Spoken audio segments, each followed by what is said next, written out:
Welcome to commerce access CRM and Indian railways test 2। आज हमारे CRM और Indian railways का सेकंड टेस्ट है। ठीक है, हमने अपना एक टेस्ट कंप्लीट कर लिया। तो बच्चे मतलब ये भी कह रहे थे सर सीआरएम कब पढ़ाएंगे सीआरएम। तो मैंने कहा चलो यार सीआरएम और इंडियन रेलवेज का टेस्ट कर देता हूँ, क्योंकि इकोनॉमिक्स और मतलब मार्केटिंग तो बहुत क्वेश्चन हो गए, बट अब सीआरएम की जरूरत है तो फिर बच्चे इसमें भी सिलेक्शन अपना पाल लें। तो आप लोग क्या करो कि आप लोग हमारे चैनल को सब्सक्राइब करो, ठीक है, हमारी वीडियोस को लाइक करके दूसरे बच्चे तो शेयर कर सकते हो। अब तो पेपर आ गया, अब तो पढ़ लो भाई। तो सबसे पहला देखो इंडियन रेलवे से हिस्ट्री का क्वेश्चन है, क्या कहता है, in which year the practice of presenting the railway budget separate from the general budget और vice versa is true in sense of started in India. किस साल में इंडिया में रेलवे बजट जो था वो मतलब पहले क्या होता था, पहले भी एक ही बजट आता था जैसे अभी आने लग गया फिर से। ठीक है, तो जो पहले जो एक बजट आता था उसको क्या किया, इंडियन रेलवेज के लिए अलग से बजट निकाला गया, और जो मतलब पूरी जो होल ऑफ इंडिया जो थी उसके लिए एक अलग से बजट निकाला गया। ठीक है, तो बजट के दो अलग अलग डिविजन्स होते थे, आपने अगर देखे हो बजट्स तो अभी तक ऐसे आते थे। अब आपको क्या करना है कि इसमें से मुझे वाला ईयर बताना है जिसमें वो बजट अलग हुआ था। ठीक है, और तो देखो 1920s में हुआ था, नहीं 1925 में हुआ था, नहीं 1930 में हुआ था। इसका अगर हम लोग करेक्ट आंसर बोलें तो 1924 है। ठीक है, 1924 है। और देखो इसका ना कई बार ये क्वेश्चन पूछा जाता है कि उस समय पे इंडिया का गवर्नर जनरल या फिर वाइसराय कौन था। तो उस समय पे जो था वो था लॉर्ड रीडिंग। ठीक है, तो कौन था, लॉर्ड रीडिंग। इस चीज को नोट डाउन कर लेना, लॉर्ड रीडिंग था। और 1924 में क्या किया गया था, अलग किया गया था। ठीक है, किससे, हमारे जो आम बजट जो था उससे, और इंडियन रेलवेज को एक अलग बजट दे दिया गया था। अब अगर हम बात करें थोड़ा कि मतलब ये तो हुआ कि तब अलग कर दिया गया था, लेकिन सर फिर अभी जो है वो एक किसने किया। तो देखो 2000 उसका 2017-18 का जो बजट आया था, ठीक है, इंडिया का पहली बार, तो इसमें किसने, अरुण जेटली। ठीक है, अरुण जेटली जो उस समय पे हमारे फाइनेंस मिनिस्टर थे, तो इन्होंने क्या किया था, इन्होंने इस बजट को सम्मिलित कर दिया, मतलब कि इंडियन रेलवेज प्लस जो हमारी ऑल ओवर इंडिया का जो बजट है वो अब एक ही साथ आएगा। ठीक है, आप देखो एक और चीज मैं आपको बता दूं अगर इस वाले क्वेश्चन से कि 1924, अगर हम 1924 की बात करते हैं तो इसका एक कांग्रेस का, इंडियन नेशनल कांग्रेस का एक सेशन बहुत ज्यादा फेमस है। क्यों है, ये सेशन है भैया बेलगाम सेशन। ठीक है, बेलगाम सेशन हुआ था। और ये क्यों हुआ था, क्योंकि इसमें महात्मा गांधी जो थे हमारे, ये फर्स्ट टाइम मतलब कि पहली बार इन्होंने उसका आईएनसी के प्रेसिडेंट बने थे, और ये फर्स्ट और लास्ट टाइम था। ठीक है, तो इस चीज को याद रखना, 1924 का बेलगाम सेशन था जिसमें गांधी जी पहली बार क्या बने थे, प्रेसिडेंट ऑफ द कांग्रेस बने थे, और first and the last time था। और इसके अंदर लॉर्ड रीडिंग जो था हमारा उस समय का वाइसराय था। और ठीक है, और हमारे फाइनेंस मिनिस्टर अरुण जेटली जी ने 2017-18 में आके बजट को एक साथ मर्ज कर दिया, इंडियन रेलवेज और इंडियन बजट। ठीक है, चले नेक्स्ट क्वेश्चन पे। ठीक है, विच of the following is the highest railway system in the world. ठीक है, इनमें से हमारा कौन सा हाईएस्ट रेलवे सिस्टम है वर्ल्ड का। तो देखो क्या है कि बोलिविया, पेरू और पेरू। ठीक है, हालांकि पेरू और बोलिविया मतलब ऊपर हैं, पर अगर हम बात करें कि दुनिया का पठार किसको कहा जाता है तो वो है भैया हमारा तिब्बत। ठीक है, और अगर चाइना की हम बात करें तो चाइना ने तिब्बत पे कब्जा कर रखा है। ठीक है, उसको इलीगली ऑक्यूपाइड कर रखा है। तो जब इसने तिब्बत पे कब्जा कर रखा है तो इसने मतलब अपने तिब्बत साइड पे जाके एक रेलवे ट्रैक बना रखा है, और जिसको, और तिब्बत को हम लोग क्या कहते हैं, दुनिया का पठार भी कहते हैं और दुनिया की छत भी कहते हैं, क्योंकि पामीर का पठार सबसे ज्यादा ऊंचा है। तो इसके लिए अगर हम देखें इसको कि हम लोग दिमाग अगर लगाते तो चाइना ऐसी हरकतें करता ही रहता है कि मतलब वो इंडियन बॉर्डर तक कैसे पहुंच जाए। तो इसलिए उसने क्या किया, तिब्बत में सबसे हाईएस्ट जगह पे जाके अपना एक क्या बनाया हुआ है, एक रेलवे सिस्टम बना हुआ है जिसका नाम क्या है, जिंगजांग रेलवे। ठीक है, ये चाइनीज सही नाम है, जिंगजांग रेलवे। तो आप लोग इसको याद रखना। अब देखो हालांकि हम चाइना को टक्कर देने वाले हैं, क्योंकि इंडियन जो रेलवे सिस्टम है ये कहाँ पे, इंडियन का रेलवे सिस्टम एक अपने बिलासपुर मनाली लेह लाइन जो कि इंडियन चाइना बॉर्डर पे होगा। ठीक है, और इसको वर्ल्ड हाईएस्ट रेलवे ट्रैक भी कहा जाता है जब ये तैयार हो जाएगा तब। ठीक है, लेकिन ये क्या है, अभी तैयार नहीं है, तो इसको हम लोग टांगलांग ला है। ठीक है, वो क्या बनेगा, हमारा हाईएस्ट रेलवे स्टेशन बनेगा इन द वर्ल्ड में। वो उसकी ऊंचाई कितनी होगी हमारी, 5359 मीटर। अगर ये क्वेश्चन आ जाता है कि वर्ल्ड में सबसे ज्यादा हाईएस्ट मतलब कि प्रपोज्ड कहाँ है रेलवे स्टेशन, ठीक है, तो हम उसको इंडिया कर देंगे टांगलांग ला। लेकिन अगर पूछते हैं कि अभी कहाँ पे है तो हमको उसका आंसर क्या लगाना पड़ेगा, अपना जिंगजांग रेलवे स्टेशन चाइना।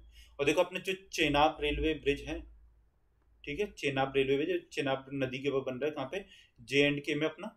ठीक है, तो ये क्या है, ये दुनिया का सबसे हाईएस्ट रेलवे ब्रिज होगा, हाईएस्ट रेलवे ब्रिज होगा। ठीक है, ये रेलवे स्टेशन है, वो रेलवे ब्रिज होगा।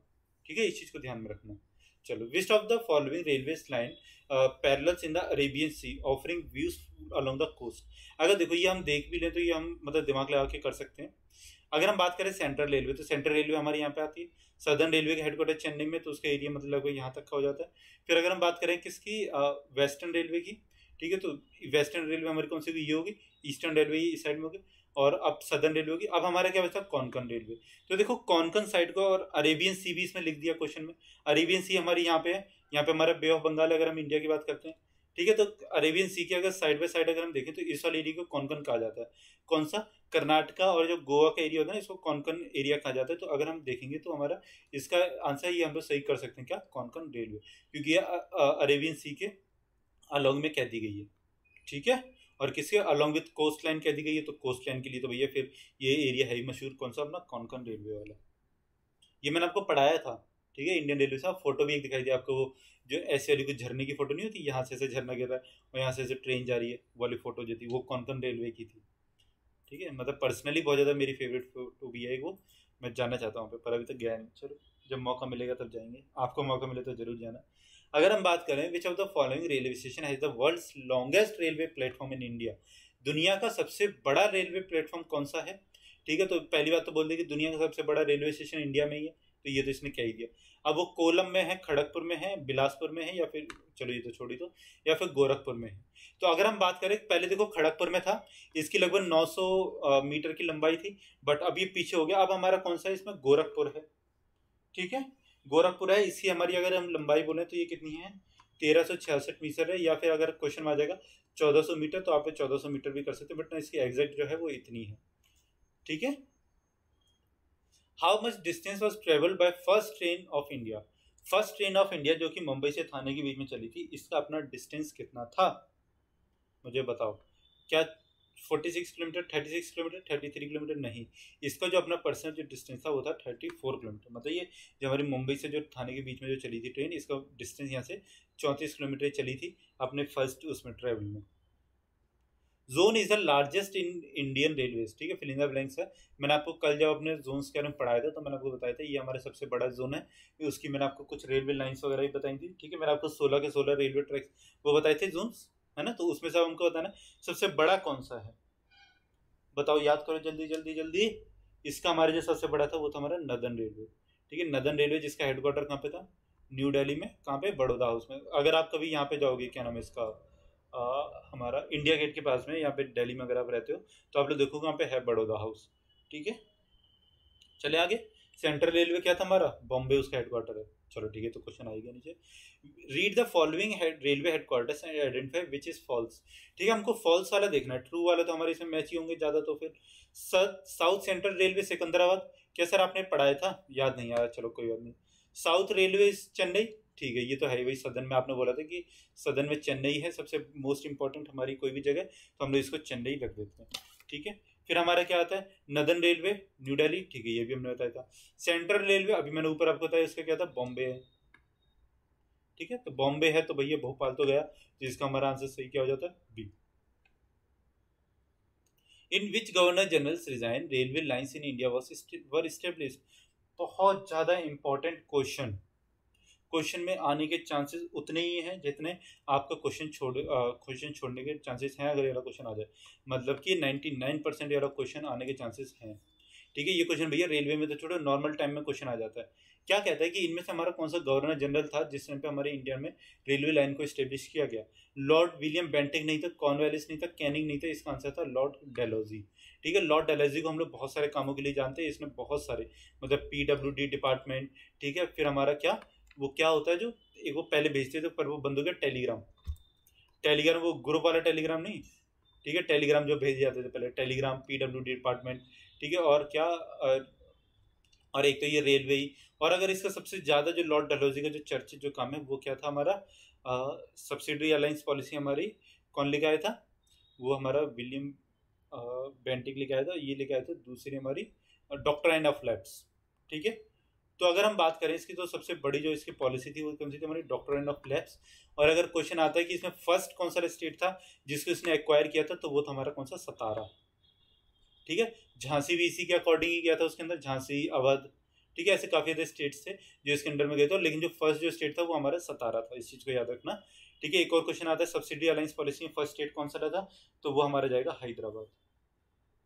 अब ये बहुत ज्यादा जीए भी चल रही है आज तो पेपर में। ठीक है, which is the fastest train in India. अगर हम बात करें फास्टेस्ट ट्रेन इन इंडिया कौन सी है, तो इसके लिए आपको कुछ भी मतलब सोचने की जरूरत नहीं है, तो आप आंख बंद करके इसमें वंदे भारत एक्सप्रेस लगा देना।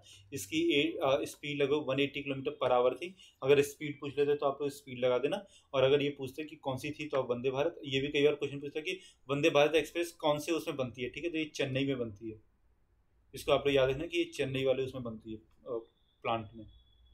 Which is the India first double decker train. ठीक है, तो इंडिया की फर्स्ट डबल डेकर ट्रेन कौन सी थी। अब ये आपको नहीं आता तो नहीं आता, आता है तो आता है, मतलब ये स्टैटिक टाइप का एक क्वेश्चन है। ठीक है, इसमें आप लोग दिमाग लगा भी नहीं सकते। तो अहमदाबाद मुंबई सेंट्रल डेकर चलती तभी सभी हैं ये। ठीक है, तो अगर हम इसका डायरेक्ट आंसर देखें तो इसका आंसर डी होगा, Howrah Dhanbad double decker express. Howrah का है हमारा कलकत्ता में, धनबाद का है हाँ भाई गैंग सा वासेपुर, सबको पता होगा। ठीक है, तो धनबाद हमारा झारखंड में आ जाता है। तो देखो अब इसमें क्या करेंगे हम लोग कि हमारा मतलब ये चली कौन से ईयर में थी। अगर हम देखें तो इसका जो ईयर था वो 2011 में था, मतलब इंडिया में 2011 में फर्स्ट टाइम पे डबल डेकर ट्रेन को चलाया गया। ठीक है, और इसके बाद में इंडिया दुनिया की थर्ड कंट्री बनी जिसने की डबल डेकर ट्रेन अपने यहाँ पे चलाई। ठीक है, फर्स्ट कौन सी थी हमारी यूएसए, सेकंड थी हमारी इंग्लैंड, और थर्ड हमारी कौन सी थी इंडिया। मतलब इंडिया के लिए बहुत बड़ी उपलब्धि है, क्योंकि इंडिया जो अपने रेलवे है उसके लिए सेल्फ सफिशिएंट है, उसके लिए बाहर से नहीं लेता कुछ भी, मेट्रो की अगर हम बात छोड़ दें तो। ठीक है, तो 10 क्वेश्चन हो गए हमारे किसके, इंडियन रेलवे के। अब हम लोग किसके करते हैं 10 क्वेश्चन अपने सीआरएम के। तो क्या आता है first question, customer relationship management is about. Customer relationship management इसमें से क्या है, acquiring the right customer, instituting the best process, motivating employees. देखो जब हम अपनी बात करते हैं किसी कस्टमर रिलेशनशिप मैनेजमेंट की, तो मोटिवेटिंग एम्प्लॉइज हमारे इसमें नहीं आता, क्योंकि मोटिवेशन ऑफ एम्प्लॉइज हमारा किस में चले जाता है, ये हमारी ह्यूमन रिसोर्स की, या फिर हम बोलें कि हमारे ऑर्गेनाइजेशन बिहेवियर का एक टॉपिक होता है, ये कस्टमर रिलेशनशिप मैनेजमेंट नहीं आता। ठीक है, instituting the best process institute करना, ये आपका सीआरएम का पार्ट नहीं है, ये आपका मार्केटिंग का पार्ट हो सकता है, या फिर अगर आप बोला आपकी स्ट्रेटेजीज हो सकती है। तो हमारे इसका राइट आंसर जो होगा वो क्या होगा हमारा, acquiring the right customer. Question number 2 क्या आता है हमारा, the process of manage information about customers to maximize loyalty is set to be. ठीक है, जब हम अपनी एक ऐसी प्रोसेस चलाते हैं जिसमें हम अपने कस्टमर की लॉयल्टी को क्या करते हैं, मैक्सिमाइज गेन करने की कोशिश करते हैं। ठीक है, तो वो हमारा क्या होता है, company relationship management. Company relationship management कुछ नहीं होता भैया, सप्लायर मैनेजमेंट हो सकता है, बट हम कस्टमर की जब बात करेंगे तो सप्लायर मैनेजमेंट हटा देते हैं, रिटेलर मैनेजमेंट भी कट गया अपने आप। तो हमारा क्या आता है, कस्टमर रिलेशनशिप मैनेजमेंट।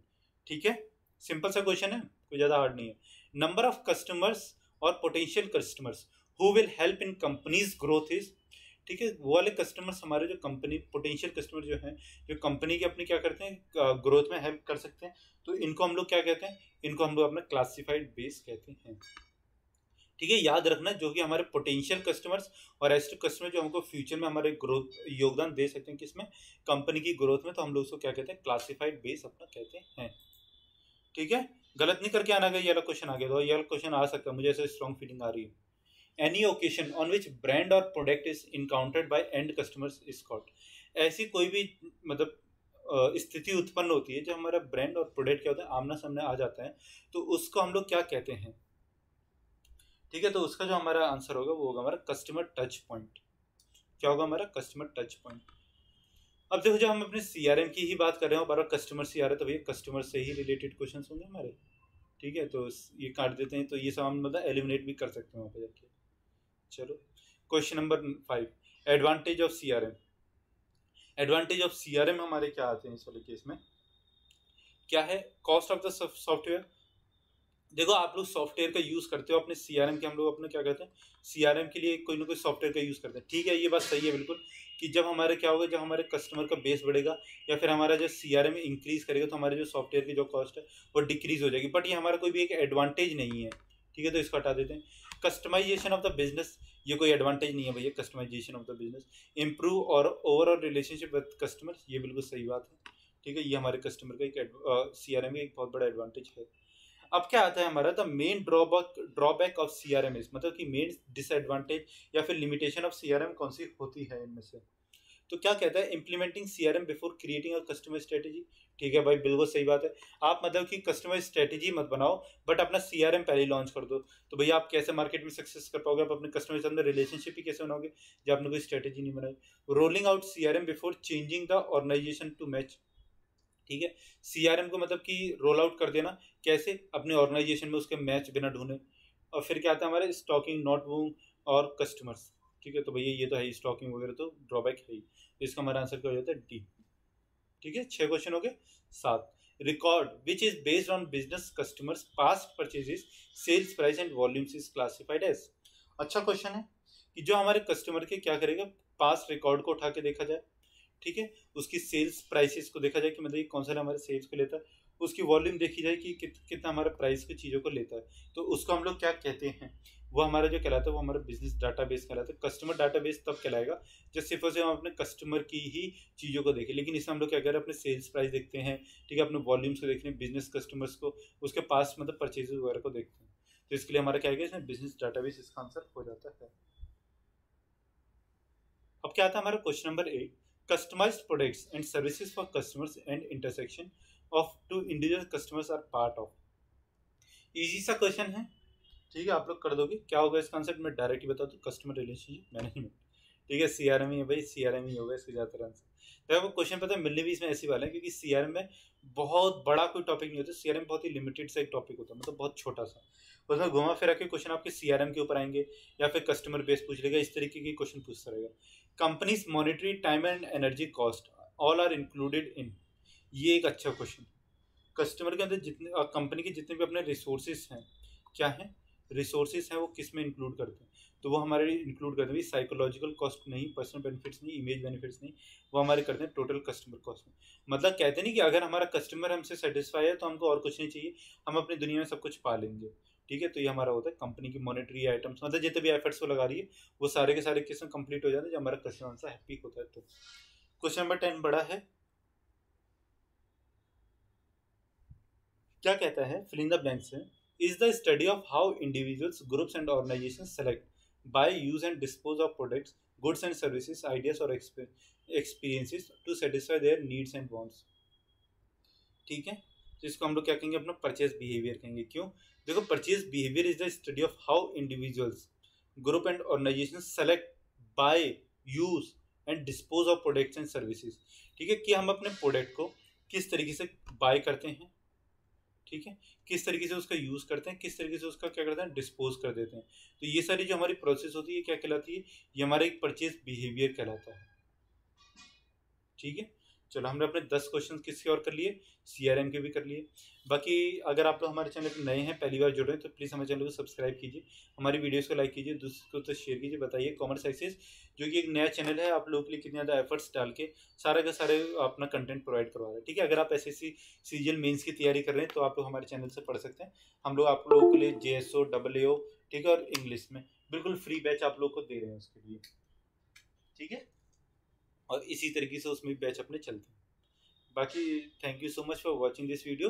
कल मिलते हैं अपनी नेक्स्ट वीडियो के साथ।